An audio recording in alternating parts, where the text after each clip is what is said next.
So now we're moving on to the ball exercises.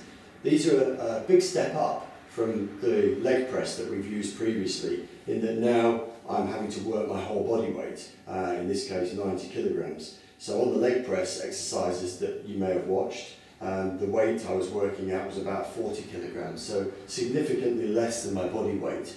And that was the real benefit of that leg press, was to be able to work at resistances that were far less than we actually move on a day-to-day basis when we're moving around the world. Now the leg press, we talked about putting the feet high on the foot plate so that we could orientate the pressure through the heels. The same principles apply now with the ball squat. I want the weight through the heels. If I had my feet back here and then went into a knee bend position on the ball, you can see straight away that the pressure is going onto the front of the foot. My knees have gone right over the top of my toes. This now is giving me quite a lot of discomfort through the patella tendon and through the front of my kneecap. To overcome this, we walk the feet forwards. Now you need to make sure you're always going to be safe when you do these exercises. And we put a carpet in this room on the floor because with trainers on carpet we've got a great grip and there's no way that people will slip on here. Some of the floors in the gym can be dusty sometimes or sweaty, and you've got to be careful obviously if you're at this alignment that you don't slip and fall backwards on the ball. And also making sure that the surface that the ball on has got a good grip on it as well. Now some of that control can come from the fact that you need to make sure you're pushing from your feet back into the wall. So all time when you're doing a ball exercise, feel yourself crushing the ball against the wall, and this will help you with your control and stability and safety.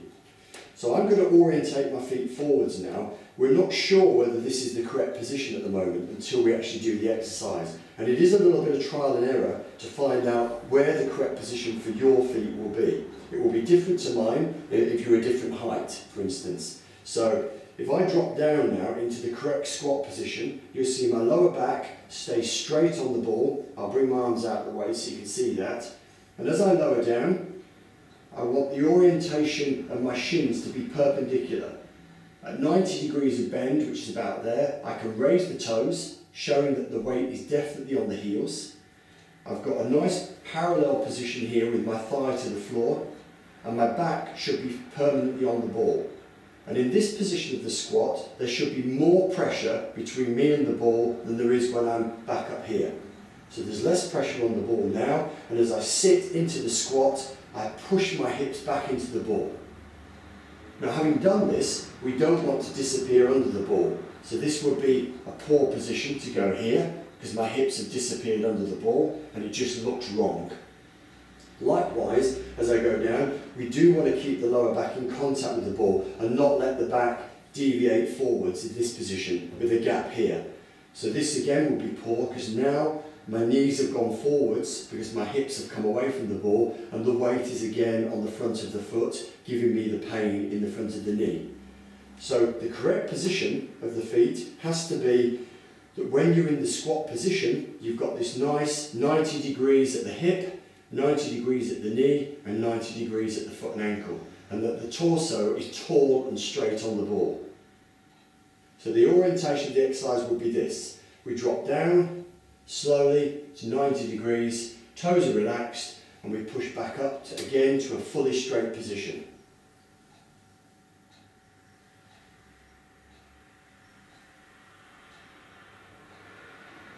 Like so. So this orientation now, looking at my face on, will give you an appreciation of the alignment of the knees in relation to the feet. So same exercise as we've just done, the bilateral squat, my feet are forwards.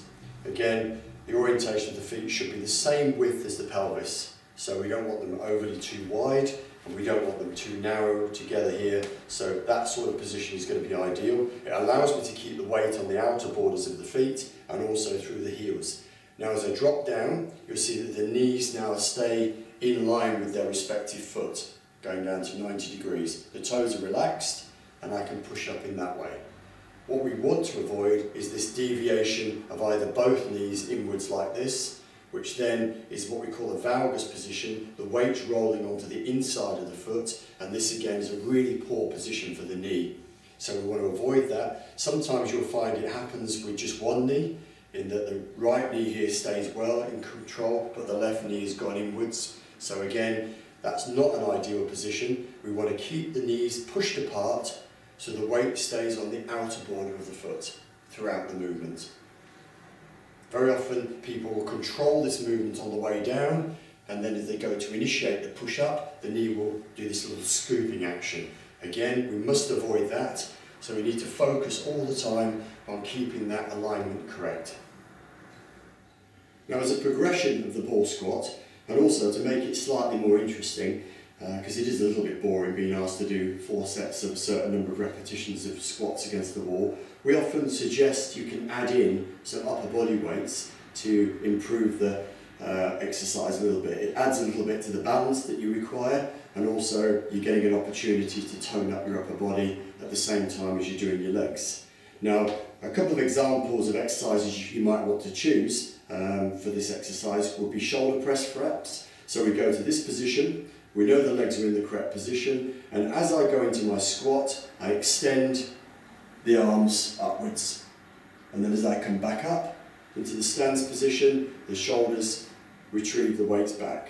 So the arms come down as I straighten up, and the arms go up as I sit into the squat. Now with shoulder press, it isn't essential to straighten the elbows. So sometimes if you force the elbows straight, it can strain the back of your neck and shoulders. So the important thing with the shoulder press is to keep the arms low to start with, but then as you press out, just push up to where you feel comfortable, and that may be, as it is with me, with the elbows slightly bent, and then come back to this position. An alternative exercise may be to do an arm curl with a shoulder press. So as I squat down, I curl the arms. As I stand, I press them. As I squat down, I bring them back to the shoulders. And as I stand, I bring them back to the side. So it's a curl and squat, press and stand, bring them back into the curl with the squat, and back to return position by the side of the body as you stand. Another alternative will be an up and down exercise. So we start in this position, both arms assume a position at the shoulders as we squat, so we're here, and then we change the arms over as we straighten up. So curl together with the squat, press the arms up and down as we stand. A final exercise could be to do a lateral raise. Now for this exercise you need to keep the elbows slightly bent, so don't have the arms fully straight because that can put a real strain at the point of the shoulder. So elbows slightly bent, and as you squat down, just raising the arms just below shoulder height. Again, to go up here would be a mistake because that can irritate the shoulder. And then as you stand up from the squat, the arms return to the side. So we raise with the squat and we return as we stand.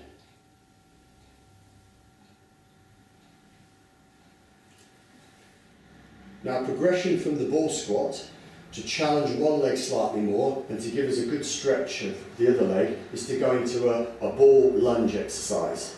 So in this position, to be safe, I'll hold onto the ball with my hands to give me stability. I'm pushing back against the ball so the ball's fixed on the wall. I'm going to take my leg back so you can see my heel is sort of resting on the skirting board, but the foot is based on the toe. On the forward leg, again, the same principles apply. We want the weight predominantly on the heel. Now here, I've got to keep the orientation of my torso upright. I don't want to flex. If I drop my head or my shoulders, this will cause me to flex and we'll lose all the correct position around the pelvis. So we want to be tall. So at this point, I sometimes adjust the ball here to just get it into that recess in the lower back where we've got that nice hollow. So it's filling in that space.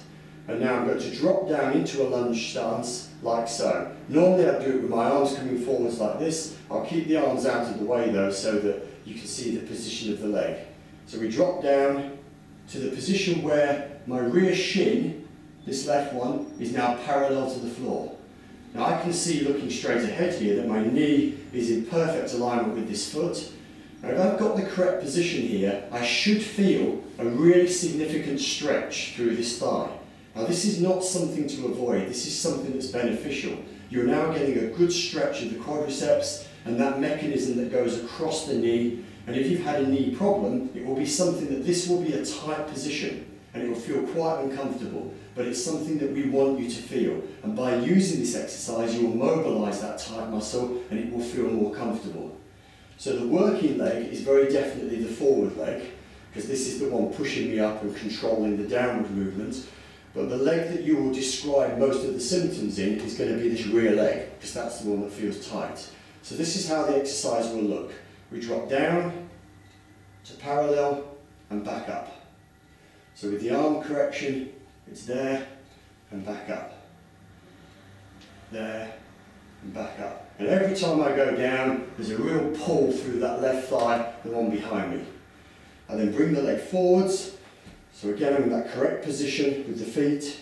Take the opposite leg behind me, same way. And I must make sure that I've got a good gap between my feet. We'll have a look at this in a moment, but I don't want to have my feet in a position where they're on a tightrope with one directly behind the other. So I'm in this nice tall position and dropping down to that parallel position. Weight definitely on the heels, you can see the toes can lift, and then pushing back up. I'm now feeling the stretch on this rear right leg. And again, we fully straighten the forward leg as we stand up with control. We're not snapping it, we're doing the controlled straightening of the knee. So now we're going to look at the lunge from this orientation. So we've seen it from the side. This orientation, again, like we've looked at before, gives us the position of the knee in relation to the foot. So I'm going to take my right leg behind me, and hopefully you can see from this that the feet aren't directly behind one another. There's a definite gap between the left foot and the right foot, and that width of base gives me some support, gives me some stability.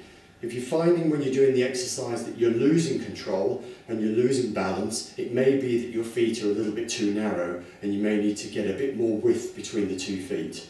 You can also now see from this position that the orientation of this left knee is correct in relation to the foot. And as I drop down to my lunge, it stays that way. It doesn't deviate over here, which will be a poor position. So all these principles we talked about on the leg press and the double leg squat, they're appropriate when we take all these exercises forwards. So it's really important to get a grip of those ideas of keeping good alignment, keeping the weight along the outer border of the foot and through the heel, because these are the positions where they're going to avoid you stressing the tissues unnecessarily. Okay, we're now going to progress on to the most difficult of the squat regime, and that's to do a single leg squat. Now obviously this is an advanced exercise because to move your whole body weight with control on one leg when you're on a mobile physio ball like this is very tough. So this should be thought of as a high-end exercise, but something that if you required the ability to be able to run and balance and jump for your sport, this is an exercise that's absolutely a must that you can do well. Okay, now if my feet were orientated here for the double leg squat, giving us this nice perpendicular position of the shin and the back straight on the ball and the weight definitely through the heels. For the single leg squat, it's a little bit subjective, but we just bring the feet back a little bit. Now I can't quite tell you how far that should be. It's something you get with experience and feel, but you want to feel that you're not reaching for the foot. And if your feet were too far forward, you would feel that. It would feel like the feet were too distant from where you are. Likewise, you've got to be able to keep the weight through the heel. Now, because we're not going to bend the knee as far on a single leg squat as we did with the single leg press, that means there's not likely the problem of the knee going over the foot and giving us the discomfort here. So the single leg squat looks like this. I'm going to shift my body weight over my left leg to this position here. And then I'm now having to really challenge myself to push with this left leg through the heel to crush the ball, because that's what's giving my stability to me. If I don't do that, the ball's got every chance of wandering and I'll lose my balance all the time. So the only way I create good balance is by getting my body positioned well and really pushing back against the ball. So you can probably see, hopefully you can see that the ball is being crushed by me here and is being depressed in this position. I'm now going to sit into the squat with control.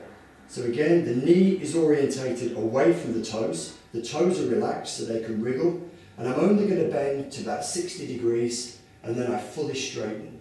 And you should be able to achieve this without any unnecessary movement of the rest of the body. So we don't want the upper body having to fight for control like this. You want to be able to orientate yourself well and then slowly bend that knee and you sit into the ball. Now this is really important to get the stability. As I bend the knee, you'll see my hips go back into the ball, crushing the ball against the wall there. And there's a movement forwards of my torso like this. If I was to try and do this exercise keeping myself upright here, then it's very difficult to keep the knee in the correct position and keep the weight off the ball of the foot. So I do need to flex the hips back into the ball, and that will cause my shoulders to come forward slightly here. And then as I push up, I straighten up. So done on the right leg, because my left leg's getting tired, I'll shift over to this side, keep this leg out of the way, and then sit deep, 60 degrees, and then back up again.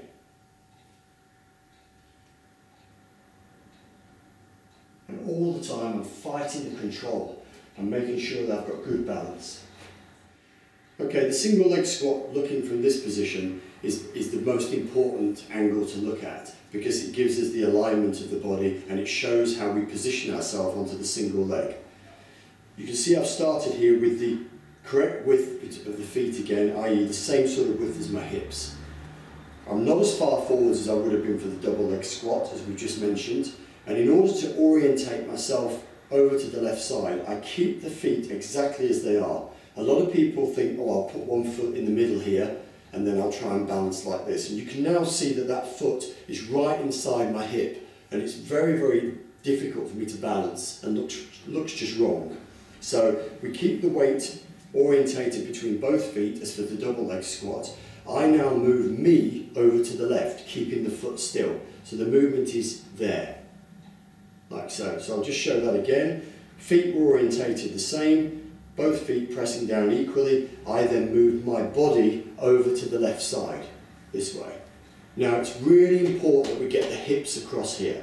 Very often people compensate by leaning with the shoulder and the hips go the wrong way and wonder why they're losing balance. The control is around these big muscles here, the abdomen and the glutes and the hip flexors. So we move over with the hips, like so. So you can see that my left pelvis is right across to the left side here, bringing the weight onto the outer border of the foot.